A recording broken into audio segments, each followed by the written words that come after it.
तो दोस्तों, आज जो मैं कहानी आप सबको सुनाने वाला हूँ,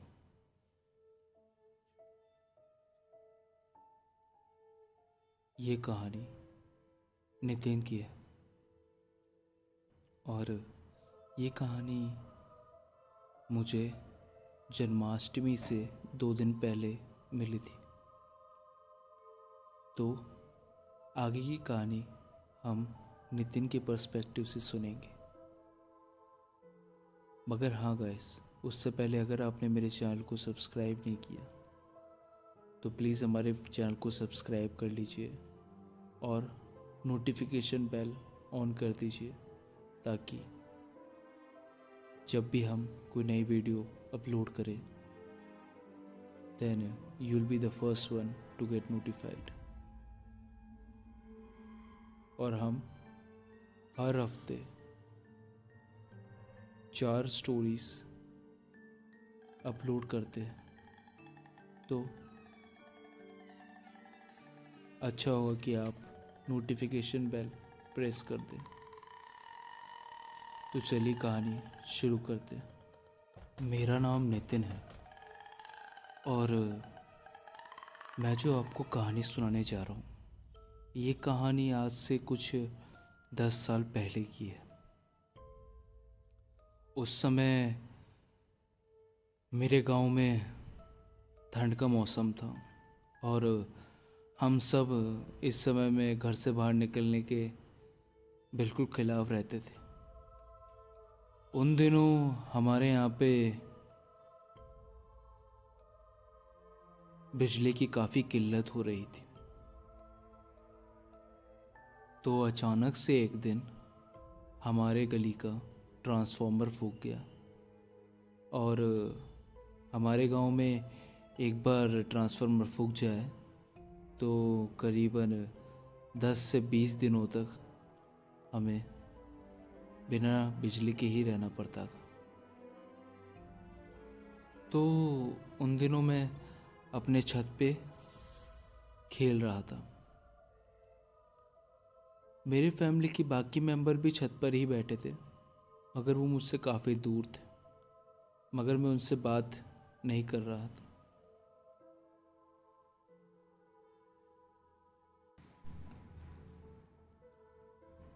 तब हमारे गांव में कुल 21 दिनों तक लाइट नहीं थी। मगर उन 21 दिनों में मेरे साथ कुछ ऐसा हुआ जो सोच के मैं आज भी कांप जाता हूँ। तब मैं 14 साल का था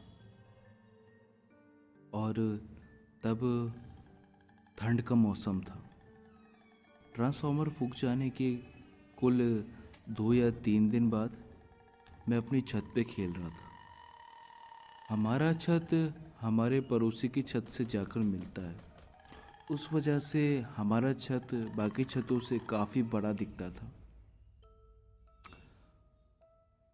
उन दिनों मैं अपने छत पे बैठकर खेल रहा था। एक जले हुए कोयले से मैंने अपने छत के अलग अलग जगह पे एक निशान बना दिया। आज तक मैं सोचता हूँ कि मैंने क्या निशान बनाया, तो मैं याद नहीं कर पाता। पता नहीं मैंने क्या निशान बनाया था, मगर वो अच्छा नहीं था। तभी शायद मैं आपको एक कहानी सुना रहा हूँ।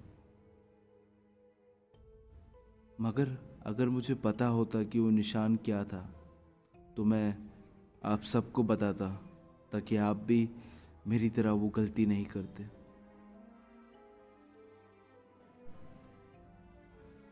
मगर उस समय जब मैं अपने छत पे कोयले से खेल रहा था तो मैं उस दिन छत पे अकेला नहीं था।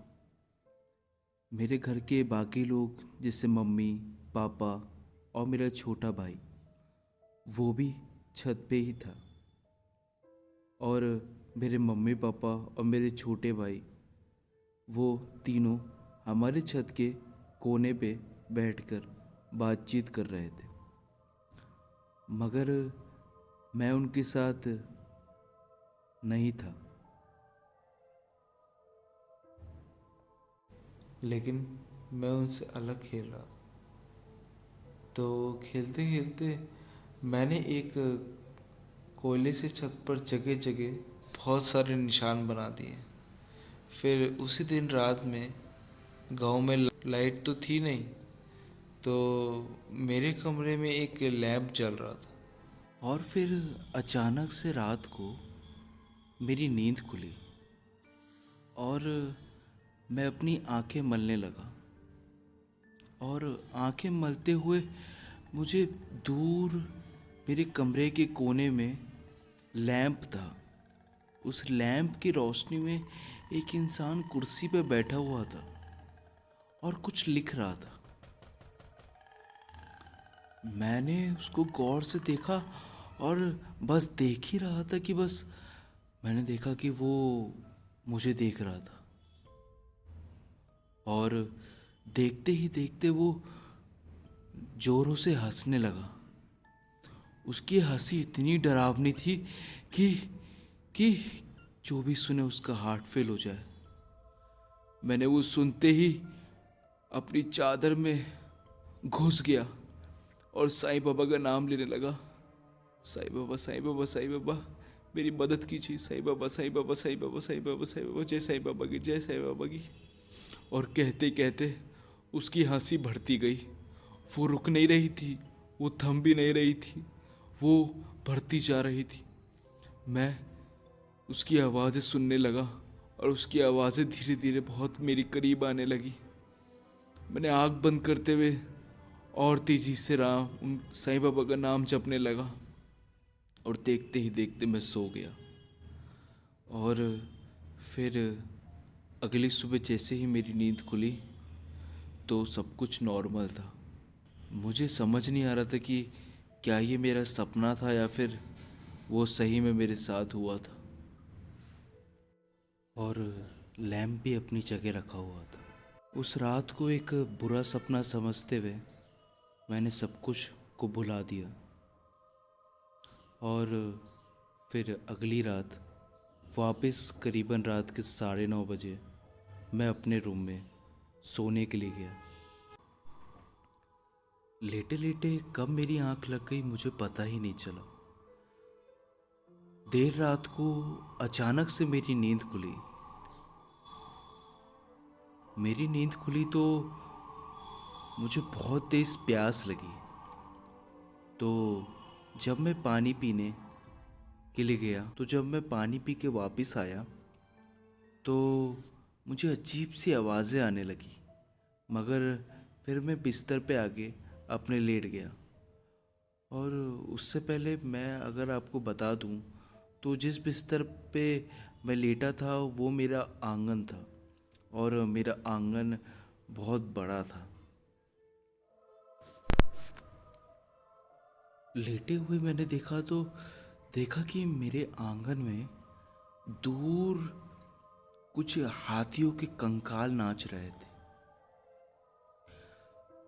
मेरे देखते ही देखते वो सब मेरे आसपास आ गए और नाचने लगे।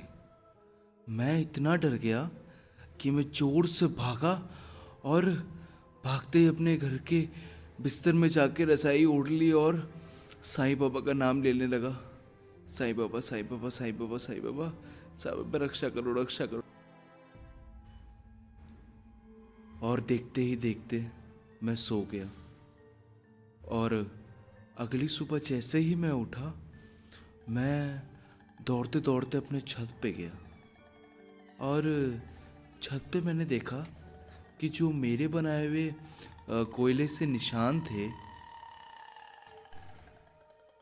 तो मुझे ध्यान आया कि जब से मैंने अपने छत पे वो कोयले से जब निशान बनाए थे तब से ये सब हो रहा था। तो मैंने जल्दी से पानी से रगड़कर वो सारे निशान मिटा दिए। उसके बाद मुझे वहाँ पे वैसा कुछ कभी भी महसूस नहीं हुआ। तब मैंने सोचा कि काश मैं ये चीज़ पहले ही कर चुका होता। तो बस यहीं तक थी कहानी। तो दोस्तों, अगर आपको मेरी कहानी अच्छी लगी हो और मेरी कहानी सुन के आपको डर लगा हो तो प्लीज़ मेरे चैनल को सब्सक्राइब करें, मेरे वीडियो को लाइक करें और आने वाले वीडियोस के लिए नोटिफिकेशन का बेल प्रेस कर दें, ताकि जब भी हम कोई नई वीडियो अपलोड करें तो you will be the first one to get notified. चलता हूँ फिर लौटूंगा एक ऐसी सच्ची डरावनी कहानी के साथ। तब तक के लिए thank you and have a nice day. Bye bye.